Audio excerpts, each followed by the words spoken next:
this time on The Paddock.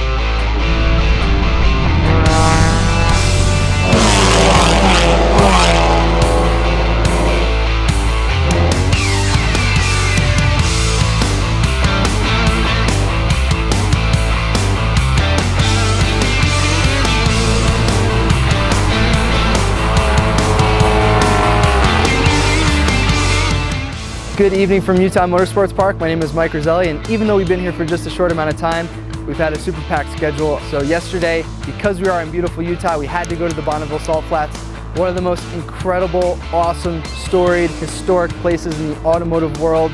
World land speed records, we just had to go.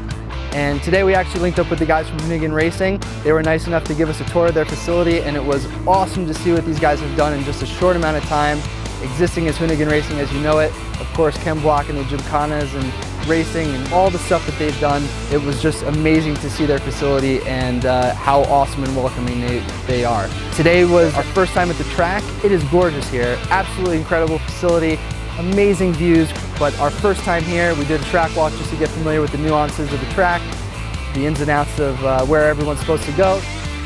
We did a track walk in the sun with our golf carts, literally with umbrellas all around to try to stay in the shade because it was just burning up. Got our feel for the track, kind of checked out the curbs. There's some spots you got to watch out for. This track has a lot of gravel outside of it, so if someone goes off and comes back on, it just basically it's like driving on marbles. There's just nothing. It's just the car just slides all over the place. We are super stoked to be here. Really excited for what this weekend's going to hold.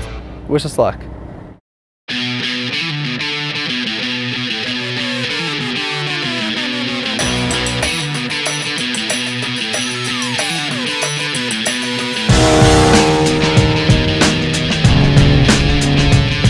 Track is fun. It's still getting used to it. It's just hard to find reference points because there's not a lot of elevation changes. It all looks the same. There's just dust everywhere. It's taken a little bit longer for us to learn the track than we probably normally would. It definitely requires a lot of commitment and rolling a lot of speed into some corners. So Turn 2 and 3 are going to be flat with sticker tires on in qualifying, which is fun. They're fifth-gear corners. no brakes into 2, just roll through.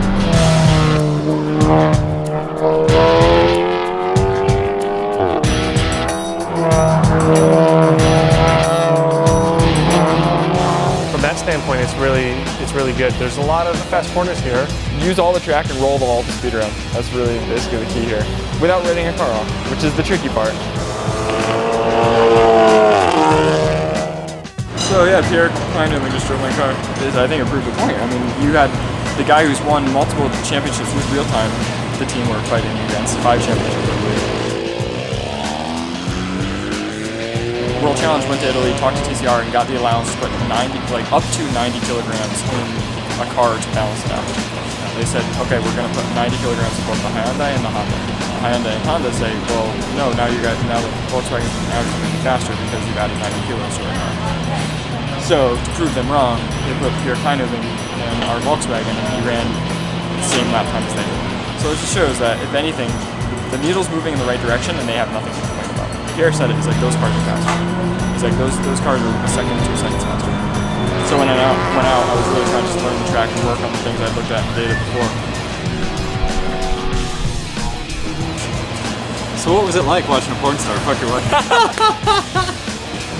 It can be 2 things. You can either just be depressed and think you suck, or you can say, hey, you know what, I'm not that far off, and I can figure this out. It's really greasy. We have the same tires I raced on in Portland, so I got 40 minutes in Portland, 40 minutes this morning, and now 40 minutes on it. So the car was just all over the place. A lot of guys are out on stickers, so it's hard to judge times comparatively, but as soon as we go to qualifying, we're going to put sticker tires on.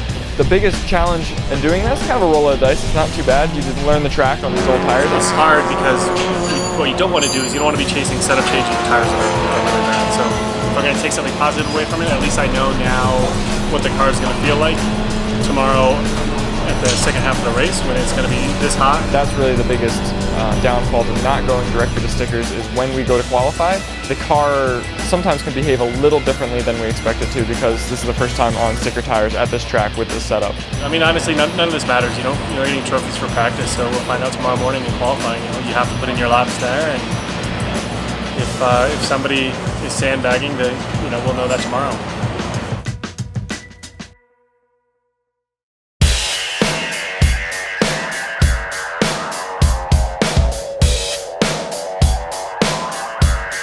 5 minutes, starter 5 minutes. Good morning from a deceivingly beautiful Utah Motorsports Park. Later on this afternoon when the race is, it's going to be hot, greasy, sticky, right around 130 degrees inside the cars. Balance of performance for this race is probably the best it's ever been all season, but ultimately we won't know until after qualifying when actually everyone puts their foot down and gets their best time.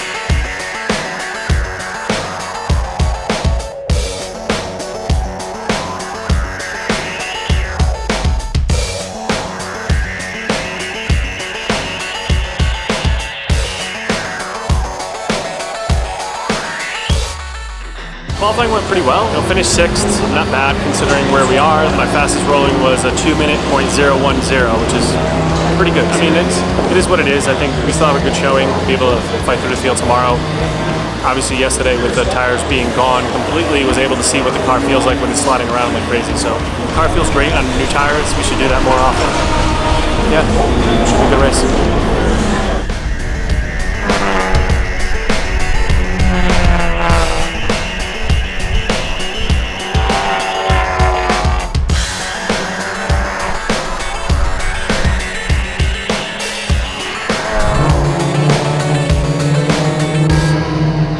So yeah, worst qualifying of the season.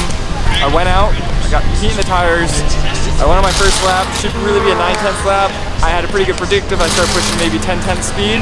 I rolled into turn 7 without lifting and had to kind of do a mid-corner lift to save the car and looped it right there. Car didn't have it in it, started stepping out. I tried to save it, there's nothing I could do at that point. Just locked it up and spun it backwards. Kept it off the Armco, just barely. Literally when the dust settled, we were maybe a foot from the Armco, so this could have been a really, really bad wreck. Could have been the car written off. Got the car back on track, but at that point the tires were flat spotted and filled with gravel, and the car was filled with gravel, and I couldn't see out the windshield because I couldn't see anything. It was just dust. So stayed out there for a couple laps. Basically did it as like a shakedown after that, make sure there's nothing wrong with the car, and we'll start from the back and hopefully make some moves up to the front. No worries, bud. Do what you can do. Make the best of it.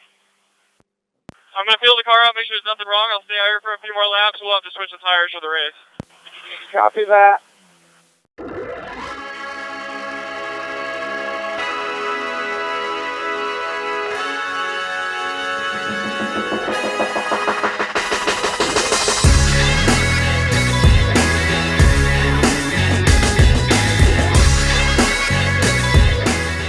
So here we are on False Grid, moments before the start of the first race, Saturday's race, and we'll see what happens. Wish us luck.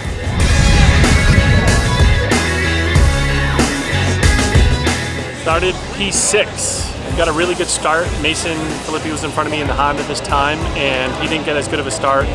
Couldn't go to the right because the wall was there. Couldn't go to the left because one of the Audis was there. And so I just gave him a little tappy tap in the back bumper to get him going. I basically just hung around the outside and got around turn 1 around everybody, and then going into turn 2, there's only 3 cars in front of me, so that was pretty cool. So I was able to get through all the TCA cars and get Garachi at the same time.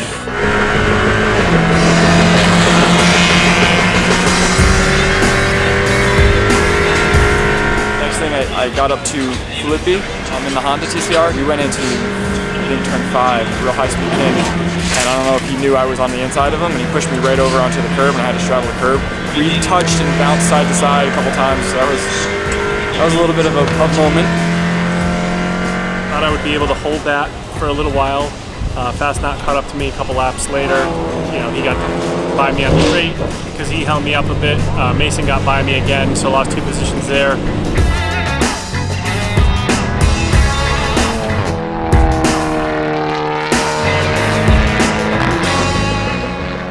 He hung with Mason for many laps, I'd say 5-6 laps, and finally was able to get him into turn 15, coming out to the front straight, dragged him all the way down, and then I hadn't seen him again. I think he drove really hard to try to stay in front of me and wore his tires out. I saw JT Cooper was out in front of me. I asked him what my delta was. What are my lap times compared to the car in front of me? Last lap you were down a couple tenths. You're typically quicker than them, but it's a pretty big split right now. You'll have a hard time catching them in 5. They said about a 6-7 second delta, and we had 3 laps to go. And that's a pretty big gap to make up in 3 laps. And I just charged, I put my head down, I charged really hard at the end, and pulled him off, and I got the pass literally coming out of the last corner coming down the straightaway. So it felt really good to get that one last position. You were side by side across the finish line, so but I nosed out on him a little bit, so it was pretty awesome. Yeah, it was a good race. It was you know, get out in front of the cars you need to be in front of, don't make mistakes, and finish the race. I got the Hard Charger award, so car that basically gains the most ground throughout the race, going from last place to 7th. Set out to just salvage the points, salvage the car, and do what I can from that position, and I feel like I did what I could from that position. So it still means I'm starting from 11th tomorrow, but you know, did it one day, I can do it again, right? So We'll do the same thing tomorrow. Hey, nice job. Yeah, really good drive, especially at the end there. That was great. Yeah, look forward to tomorrow now. Thanks, guys. Thanks for the coaching. It really helps. Thanks for an awesome car. That helped too.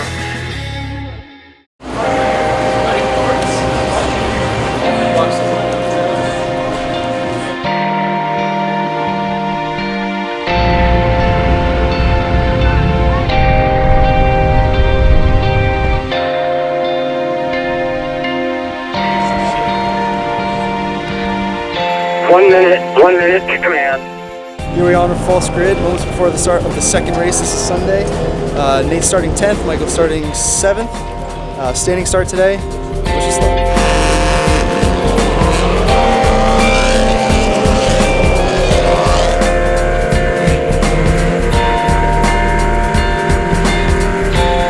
And the 71 of Hertzen in the Liqui Moly VW down to the inside. Yeah. Started 7th, had a really great start, got up to 3rd by turn 1. Started on the outside of the track, had Andretti in front of me and Eversley in front of him. I don't think Eversley got a great start. Andretti kind of slowed up in front of me, and then I just went to the inside of Fastnot and went by everybody that was there, and Fastnot got behind me, and going into turn 2 gave me a nice little push, a complete opposite lock into the gravel, you know, save the car. First and into the side of Hertzen, and he just keeps it going.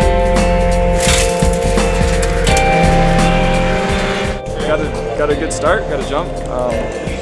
Got my target, got to the outside, actually passed Eversley in the braking zone, going into 1. On the outside, he seemed to do a really bad jump from the start.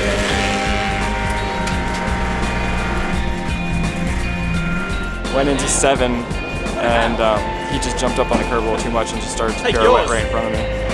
And you know, went basically fully sideways across the track. There's absolutely nowhere for me to go. It's like 120 miles an hour, whatever, 115 there. See what happened, or did I just let go? You got up on the curb a little too much, I think, and the car popped, and then you started coming around, and there's nowhere for me to go. Sorry. Our wheel down, real bad vibration. It's right in front. Please get eyes on it. Think we might be down a tire or a wheel. Yeah, we're down a wheel. Nate didn't have as good of a result. Got collected with Anthony in turn 7 of lap 2, so that was unfortunate. It would be good to score some more points for the team. Thought maybe I could finish the race, and as soon as I hit the brakes, I could feel the wheel just move and the car just wasn't right. So, broken suspension, broken bumper, but it's over. There's nothing we can do about it. So the car's gonna get towed back to the paddock. We'll get it fixed up. Good look at Michael Hertzen, who has had been on form certainly this weekend, and ended up with a 5th yesterday, his 4th top 5 of the season. Both he and his teammate Nate Vincent are Connecticut natives. They got to Lime Rock Park, where they have a huge amount of experience, and I think they needed that. It really got their confidence level going, where they could really push these cars and figure some things out. Yeah, I mean, I think we got a strong team and a strong car headed into Watkins Glen. The track we have had a lot of experience on, a lot of laps on. Excited about that. I think we'll have a good weekend. That's a wrap on our weekend from Utah Motorsports campus here. Fortunately, not the finish we wanted for the team, but you know, we're still in contention with the points. It'll all come down to Watkins, the last race of the season, which is one of the tracks that we're most familiar with. We're stoked. We're looking forward to it. The cars are still relatively in one piece. Drivers are okay. It's all we can ask for. So we'll see you in Watkins.